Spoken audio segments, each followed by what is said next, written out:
बोले द्वारकाधीश भगवान की जय हो।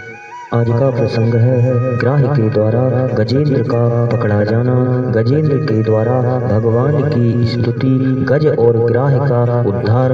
गज और ग्राह पूर्व जन्म में कौन थे, यही प्रसंग सुनाने जा रहे हैं। आशा करते हैं आप इसे अवश्य ही पसंद करेंगे। यह प्रसंग श्रीमद् भागवत महापुराण के अष्टम स्कंद से लिया गया है। श्री सुखदेव जी राजा परीक्षित से कहते हैं कि हे राजन, सरोवर में प्रवेश कर गजेंद्र जिस समय इतना उन्मत्त हो रहा था, उसी समय प्रारब्ध की प्रेरणा से एक बलवान ग्राह ने क्रोध में भरकर उसका पैर पकड़ लिया।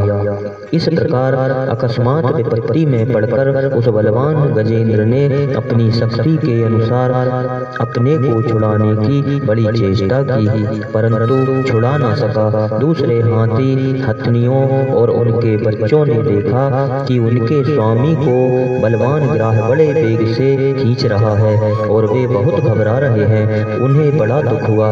वे बड़ी विकलता से चिंघाड़ने लगे। बहुतों ने उसे सहायता पहुंचाकर जल से बाहर निकाल लेना चाहा, परंतु इसमें भी वे असमर्थ ही रहे। गजेंद्र और ग्राह अपनी अपनी पूरी शक्ति लगाकर भिड़े हुए थे। कभी गजेंद्र ग्राह को बाहर खींच लाता तो कभी ग्राह गजेंद्र को भीतर खींच ले जाता।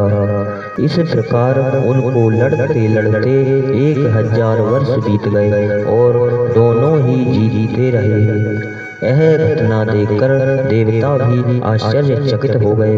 अंत में बहुत दिनों तक बार बार जल में खींचे जाने से गजेंद्र का शरीर शिथिल पड़ गया। ना तो उसके शरीर में बल रह गया और ना मन में उत्साह, शक्ति भी क्षीण हो गई। इधर ग्राह तो जलचर ही ठहरा, इसलिए उसकी शक्ति क्षीण होने के स्थान पर बढ़ गई। वह बड़े उत्साह से और भी बल लगाकर गजेंद्र को खींचने लगा। इस प्रकार देहाभिमानी गजेंद्र अकस्मात प्राण संकट में पड़ गया और अपने को छुड़ाने में सर्वथा असमर्थ हो गया। बहुत देर तक उसने अपने छुटकारे के उपाय पर विचार किया। अंत में वह इस निश्चय पर पहुंचा, जब मुझे मेरे बराबर के हाथी भी इस विपत्ति से ना उबार सके, तब ये बेचारी हथनियां तो छुड़ा ही कैसे सकती हैं। इसलिए अब मैं संपूर्ण विश्व के एकमात्र आश्रय भगवान की ही शरण लेता हूँ।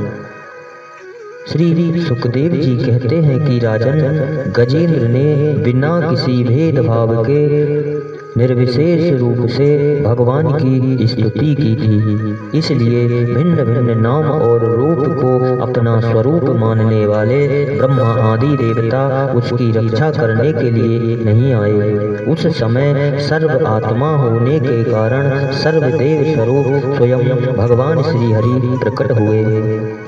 विश्व के एकमात्र आधार भगवान ने देखा कि गजेंद्र अत्यंत पीड़ित हो रहा है, अतः उसकी स्तुति सुनकर वेद में गरुड़ पर सवार हो चक्रधारी भगवान बड़ी शीघ्रता से वहां के लिए चल पड़े जहां गजेंद्र अत्यंत संकट में पड़ा हुआ था। उनके स्तुति करते हुए देवता भी आए। सरोवर के भीतर बलवान ग्राह ने गजेंद्र को पकड़ रखा था और वह अत्यंत व्याकुल हो रहा था। जब उसने देखा कि आकाश में गरुड़ पर सवार होकर हाथ में चक्र लिए भगवान श्री हरि आ रहे हैं, तब अपनी सूंड में कमल का एक सुंदर पुष्प लेकर उसने ऊपर को उठाया और बड़े कष्ट से बोला, नारायण जगत गुरु भगवान आपको नमस्कार है। जब भगवान ने देखा कि गजेंद्र अत्यंत पीड़ित हो रहा है, तब वे एक वारगी गरुड़ को छोड़कर कूद पड़े और कृपा करके गजेंद्र के साथ ही ग्राह को भी बड़ी शीघ्रता से सरोवर से बाहर निकाल लाए। फिर सब देवताओं के सामने ही भगवान श्री हरि ने चक्र से ग्राह का मुंह फाड़ डाला और गजेंद्र को छुड़ा लिया। उस समय ब्रह्मा, शिवजी आदि देवता, ऋषि और गंधर्व श्री हरि भगवान के इस कर्म की प्रशंसा करने लगे तथा उनके ऊपर फूलों की वर्षा करने लगे। इधर वह ग्राह तुरंत ही परम आश्चर्य में दिव्य शरीर से संपन्न हो गया। यह ग्राह इसके पहले हू नाम का एक श्रेष्ठ गंधर्व था। हो नाम का यह गंधर्व था। देवल के शाप से उसे यह गति प्राप्त हुई थी। अब भगवान की कृपा से वह मुक्त हो गया। उसने सर्वेश्वर भगवान के चरणों में सिर रखकर प्रणाम किया। इसके बाद वह भगवान के सुयश का गान करने लगा। वास्तव में अविनाशी भगवान ही सर्वश्रेष्ठ कीर्ति से संपन्न है। उन्हीं के गुण और मनोहर लीलाएं गान करने योग्य हैं। भगवान के कृपापूर्ण स्पर्श से उसके सारे पाप ताप नष्ट हो गए। उसने भगवान की परिक्रमा करके उनके चरणों में प्रणाम किया और सबके देखते देखते अपने लोक की यात्रा की। गजेंद्र भी भगवान का स्पर्श प्राप्त होते ही अज्ञान के बंधन से मुक्त हो गया। उसे भगवान का ही रूप प्राप्त हो गया। वह पीतांबरधारी एवं चतुर्भुज बन गया। गजेंद्र पूर्व जन्म में द्रविड़ देश का पांड्यवंशी राजा था। उसका नाम था इंद्रदुम्न। वह भगवान का एक श्रेष्ठ उपासक एवं अत्यंत यशस्वी था। एक बार राजा इंद्रदुम्न राजपाट छोड़कर माल्य पर्वत पर रहने लगे थे। उन्होंने जटाएं बढ़ा ली, तपस्वी का वेश धारण कर लिया। एक दिन स्नान के बाद पूजा के समय मन को एकाग्र करके एवं मौन व्रती होकर वे सर्वशक्तिमान भगवान की आराधना कर रहे थे। उसी समय देवयोग से परम यशस्वी अगस्त मुनि अपनी शिष्य मंडली के साथ वहां आ पहुंचे। उन्होंने देखा कि यह प्रजा पालन और गृहस्थोचित अतिथि सेवा आदि धर्म का परित्याग करके तपस्वियों की तरह एकांत में चुपचाप बैठकर उपासना कर रहा है। इसलिए वे राजा इंद्रदुम्न पर क्रुद्ध हो गए।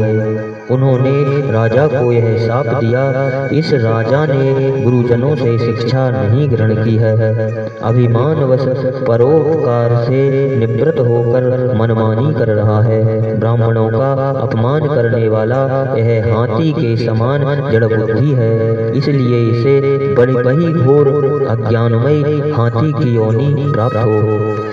श्री सुखदेव जी कहते हैं कि राजन, शाप एवं वरदान देने में समर्थ अगस्त ऋषि इस प्रकार शाप देकर अपनी शिष्य मंडली के साथ वहां से चले गए। राज ऋषि इंद्रदुम्न ने यह समझकर संतोष किया कि यह मेरा प्रारब्ध ही था।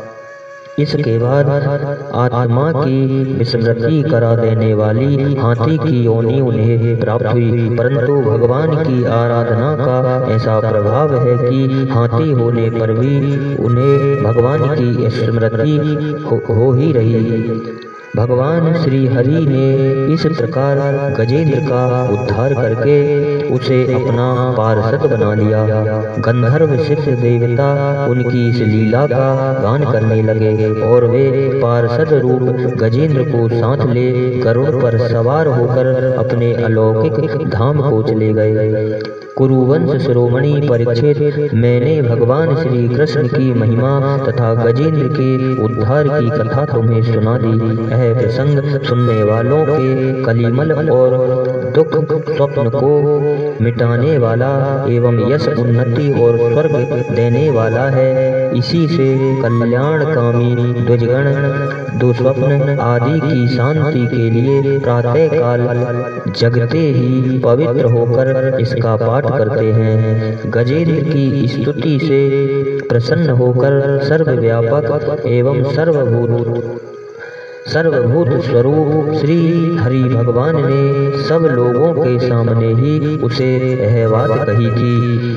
कि हे प्यारे गजेंद्र, जो लोग ब्रह्म मुहूर्त में जगकर तुम्हारी की हुई स्तुति से मेरा स्तवन करेंगे, मृत्यु के समय उन्हें मैं निर्मल बुद्धि का दान करूंगा।